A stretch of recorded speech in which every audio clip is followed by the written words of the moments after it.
En este espacio de GPS Internacional vamos a hablar del Bitcoin, la más famosa moneda digital o criptomoneda, que ha dado que hablar especialmente durante el año pasado, cuando se revalorizó más de un 1700%. Sin embargo, en las primeras semanas de este 2018, el valor ha llegado a caer hasta un 50% respecto a los máximos históricos. Vamos a hablar de esto. Estamos en contacto con el analista político Walter Formento, de la Universidad Nacional de La Plata, de la República Argentina. Él es coautor de un artículo titulado El Bitcoin en la geopolítica, recientemente publicado. Formento, gracias por recibirnos aquí en GPS Internacional. Vamos a repasar un poco la historia de este Bitcoin. ¿Qué es lo que favorece su nacimiento y qué exactamente es esta moneda? Bueno, el Bitcoin es un instrumento particularmente de atesoramiento, que funciona como moneda fiduciaria, es decir, es emitida sin ningún respaldo en la economía real o un respaldo de carácter insignificante en términos de la totalidad que se mueve. Sin ninguna duda, el principal espacio en el cual se desarrolla es la necesidad de determinados jugadores financieros de carácter global de llevar adelante un sinnúmero de transacciones de modo que no queden registradas por los gobiernos, de modo que no puedan ser seguidas por ninguna autoridad fiscal ni ningún gobierno de ningún Estado nacional, tratando de que oficie como un instrumento que le permite llevar adelante actividades económico-financieras, un proceso de acumulación en lo económico y en términos de poder estratégico, paralelo a la existencia de autoridades nacionales o supranacionales de carácter institucional político. Es decir, generalmente favorece el desarrollo de la capacidad de acumulación de actores que son muy fuertes en el desarrollo de la economía de paraísos fiscales, como se le llama la economía que crece paralela a los poderes de los países centrales particularmente. Bien, vamos a adentrarnos un poco en esa idea de geopolítica del Bitcoin que forma parte de este artículo. ¿Quiénes son los que promueven esta criptomoneda? Bueno, en un primer momento, el Bitcoin o las criptomonedas, que hay un sinnúmero de ellas, que no es un número ilimitado, pero por lo menos podríamos estar hablando de 4 o 5 criptomonedas de manera principal, que es como empezó a desarrollarse. En un primer momento, el centro de desarrollo de las criptomonedas, que además necesita todo un sistema instrumental, digamos, en términos de computación, en términos del desarrollo de capacidad de tecnologías digitales y consumo energético, tuvo su centro de desarrollo en China. No en relación al gobierno chino y a Pekín, sino seguramente creció mucho más cercano al terreno de las cities financieras de Hong Kong. Entonces, ahí de alguna manera operaban y se desarrollaban y se movían el 80% de las criptomonedas del mundo. Hasta el 2017, principios del 2017, donde el crecimiento fue exponencial. Ese crecimiento exponencial habló de una decisión internacional del desarrollo, del uso de estos instrumentos, siendo paralelo a los grandes gobiernos, de los grandes jugadores, de los grandes países jugadores internacionales del poder, y en relación con eso se puede poner también, está muy vinculado a la decisión de los países del BRICS y del multipolarismo de empezar a pensar el desarrollo de una moneda internacional paralela al petrodólar, es decir, lanzando y sosteniendo un nuevo sistema monetario internacional. Entonces, porque es muy importante tener en cuenta que en el momento en que crecen exponencialmente las criptomonedas, es el mismo momento en que el petro-yuan oro, es decir, el nuevo planteo de una moneda internacional para, digamos, que disputa el poder que tiene el petrodólar, aparece esto que tenemos, que llamamos el Bitcoin. Entonces uno dice, ¿cómo nace? ¿En qué contexto nace? Nace en este contexto de una fuerte puja internacional de poder, que no es entre dos grandes jugadores, sino por lo menos 4 jugadores, y en el mismo momento en que el gran jugador del multipolarismo BRIC plantea ya un nuevo sistema monetario internacional centrado en una moneda que es el petro-yuan oro, como alternativo al petrodólar. Ese es el contexto en que nace y se desarrolla este instrumento monetario fiduciario que es el Bitcoin. Estamos hablando con Walter Formento, analista político de la Universidad de La Plata, es especialista en estos temas vinculados al Bitcoin y la geopolítica. Quiero preguntarle, Formento, ¿cómo impacta y qué consecuencias puede tener la utilización de estas criptomonedas en la economía, en la relación al control de los estados y fundamentalmente en temas de seguridad o de crimen organizado? Bueno, en un primer momento, la primera alerta hace referencia a lo mismo que usted menciona, es decir, los países, los gobiernos de los países, todos entraron en alerta roja. Y sin ninguna duda,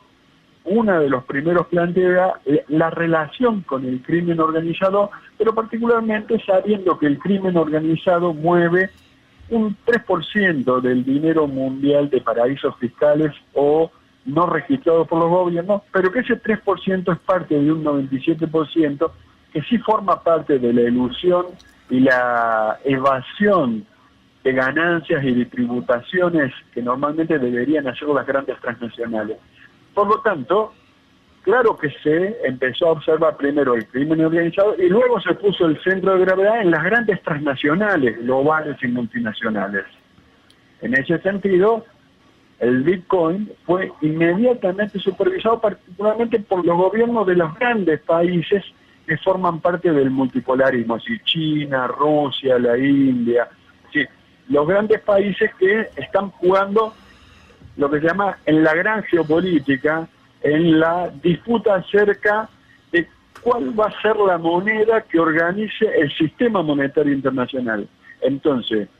en ese terreno que los gobiernos nacionales, las autoridades nacionales toman cartas en el asunto, por ejemplo, en el caso de China, toma cartas en el asunto e inmediatamente propone su propia criptomoneda, su propio Bitcoin multipolar, diciendo de esta manera que la moneda Bitcoin, la moneda digital, no es un instrumento que deba ser desatendido, pero sí debe ser controlado. Y ser controlado significa para el multipolarismo BRIC con centro en China que las criptomonedas se emitan como instrumento, pero que la totalidad de las operaciones de las criptomonedas queden supervisadas y subordinadas al control y a la emisión de los bancos centrales, particularmente de China. En un segundo momento, este mismo proceso lo lleva adelante Rusia. Pero Rusia avanza un paso en relación a China y esta propuesta no solamente la hace en el mismo sentido de que debe quedar la criptomoneda subordinada a los bancos centrales, sino que además avanza que en el sentido de que la criptomoneda que plantea Rusia es una criptomoneda subordinada a una autoridad monetaria central que se corresponde a una unidad regional económico-estratégica que es la Unión Euroasiática, es decir, la UNASUR, que se desarrolla digamos, alrededor del centro ruso y se corresponde con un conjunto de países que son concurrentes en esta construcción regional que hace Rusia en relación al multipolarismo. Walter, ¿y qué países son los que están más avanzados con el uso de estas criptomonedas? Y fundamentalmente saber también cómo está América Latina en esto. Bueno, en el sentido de los países más avanzados, en este sentido, yo diría que por un lado está el primer jugador de las grandes transnacionales globales que desarrolla las criptomonedas, que más o menos aparecía como que no tenía control de ningún tipo, pero a fines del 2017, principios del 18, se observa que las grandes transnacionales empiezan a hacer una movida en relación a la Reserva Federal Norteamericana, controladas por ellos desde el Banco de Intercambio, es decir, desde el BIS, desde Basilea, planteando en relación a la Reserva Federal de armar un FedCoin con el objetivo de, primero, tomar el control de lo que se llama el petrodólar, en la batalla por la disputa de el petrodólar en Estados Unidos, que guarda relación con una puja con Trump en relación a el estallido o no estallido de la gran burbuja financiera que se formó a partir de la emisión sin respaldo de la Reserva Federal a partir del 2009-2010. Luego, nosotros tenemos el fuerte desarrollo con centro en China, de la China multipolar. El otro gran jugador es el que tiene centro en esta región centrada en Rusia, y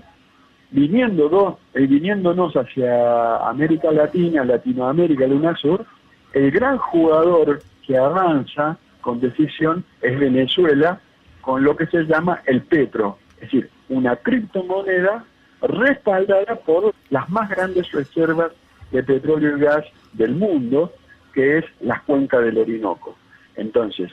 nosotros tenemos que Venezuela hace esta movida, y uno diría, qué raro Venezuela jugando un rol en relación a las grandes potencias estratégicas mundiales. Y yo diría, en función de los análisis que nosotros estamos haciendo en el CIEP y en la Universidad Nacional de La Plata, que Venezuela hace esta movida porque Venezuela hizo una movida anterior, que es formar parte del desarrollo del petróleo oro. Porque es sabido que el gran consumo de China y del multipolarismo de petróleo necesita del gran productor mundial de petróleo, que es Venezuela. A partir de este movimiento, tiene el respaldo Venezuela para formular su propia criptomoneda, que es el petro, que se propone Venezuela ponerlo en funcionamiento directamente a mediados del 2018, pero que por otro lado tiene el total respaldo del multipolarismo BRICS centrado en China y del multipolarismo BRICS centrado en Rusia. Esto es lo que crean las condiciones para que Venezuela juegue un rol en términos de criptomonedas hacia ese multipolarismo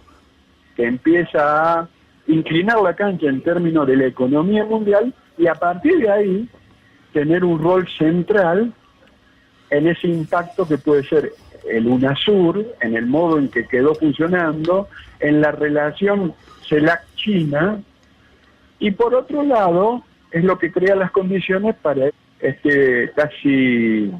desafío visceral y cierto odio visceral que expresó el presidente Macri en Rusia en relación en la presencia del presidente Putin, al cual el presidente Putin, digamos, hizo como que no hubiera dicho nada. Es decir, la posición del presidente Macri, que seguramente es muy parecida a la que tiene Piñera y a la que tiene Temer en Brasil, es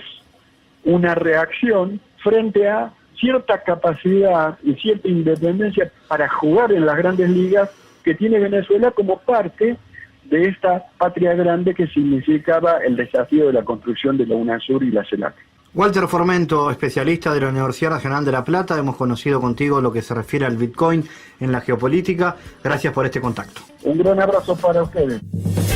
Analizamos los temas en GPS Internacional.